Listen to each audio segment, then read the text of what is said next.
Bonjour et bienvenue sur Harmony Talks. Nous sommes là pour notre deuxième épisode. C'est un plaisir de vous retrouver. J'espère que le format vous plaît. Il y aura des nouveautés. On sera peut-être bientôt deux ou trois, voire plus. Cette semaine, j'ai envie de vous parler du temps. Le temps parce que par hasard, je suis tombé sur BFM TV, un débat sur une affaire judiciaire qui était en cours en France. Et le journaliste a demandé à l'avocat combien de temps ça prendrait. L'avocat lui a dit que le temps judiciaire n'est pas pareil que le temps médiatique. Et ça m'a fait réfléchir parce qu'aujourd'hui, tout le monde a une caméra. Les réseaux sociaux, en anglais, c'est des médias sociaux. Donc, on vit dans un rythme qui est différent. Le temps des médias est différent du temps juridique. Et le temps des réseaux sociaux est différent du temps réel. Et on est aujourd'hui devant plusieurs écoles. Il y a une école qui nous dit que c'est pas 9 femmes enceintes ne feront pas un enfant en un mois.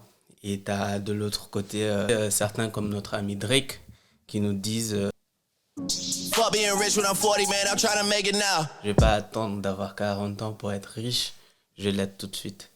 Et ça fait réfléchir parce que nous sommes dans un carrefour où la vie virtuelle est très intrinsèquement liée à la vie réelle et il faut savoir s'y retrouver et beaucoup de gens se perdent. Est-ce qu'il faut prendre le temps de bien faire les choses ou faut y aller très vite et essayer de réussir très vite dans des choses qui peut-être sont viables ou pas. Aujourd'hui, on voit toutes les failles du système entre guillemets, des influenceurs avec les placements de produits, etc., qui faisaient beaucoup d'argent très vite et qu'aujourd'hui, bah, on se rend compte qu'il y a un vrai trou dans ce marché-là. Ou s'il faut être focus dans la vie réelle, faire les choses bien et longtemps. On parle souvent d'entrepreneuriat. Moi, je discutais avec beaucoup d'entrepreneurs. Est-ce qu'il faut entreprendre tout de suite? Est-ce qu'il faut faire ça, faut rouler un peu sa bosse dans le salariat? Est-ce qu'il faut faire les choses à côté? Est-ce que cette notion de temps aujourd'hui, vu qu'on a énormément d'informations, ça rend possible trop de choses trop vite dans notre tête. Et on se dit qu'on peut faire X ou Y choses très vite parce qu'on a vu quelqu'un le faire, mais ces gens souvent ne nous montrent pas la partie cachée de l'iceberg. On nous montre souvent des success stories, comme en anglais on dit overnight, qui sont passés juste de la veille au lendemain, quoi. Quelqu'un est devenu a eu de la célébrité, a eu de l'argent, et il nous montre pas en fait toute l'histoire qui est derrière. Et c'est ce qui est dangereux, entre guillemets, parce que on nous montre pas souvent nos échecs, on ne montre pas souvent les choses qui sont mal passées, on montre juste ce qui s'est bien passé et c'est ce que les gens voient et attrapent et se disent je peux réussir vite, je peux faire ça vite, je peux y arriver très vite. Alors que souvent il y a beaucoup beaucoup beaucoup de choses qui se passent en amont et qui sont cachées et qui sont très très peu documentées.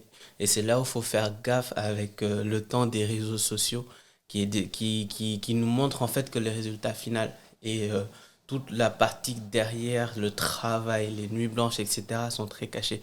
Donc, il faut y faire gaffe. D'autres me diront que, bah, justement, cette rapidité-là, le fait qu'on soit dans la génération Z, micro-ondes, où tout va très vite, c'est une opportunité. Effectivement, c'en est une, mais il faut faire en sorte aussi d'être assis sur des bases viables, parce que quand on regarde les vraies réussites, les grandes réussites, les belles réussites, celles qui ont de l'impact, celles qui changent notre vie, c'est des choses qui ont pris souvent du temps, de la réflexion, qui n'en sont peut-être pas la première idée, peut-être que cette idée-là a mûri très vite, mais derrière sont passées beaucoup, beaucoup, beaucoup d'autres idées qui n'ont pas forcément marché, mais qui ont permis d'apprendre des choses.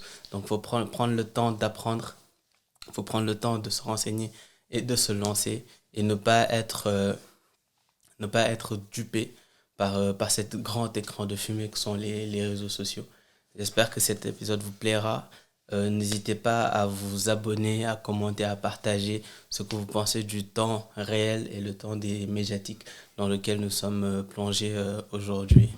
Merci beaucoup et on se voit dans une semaine, peut-être même avant.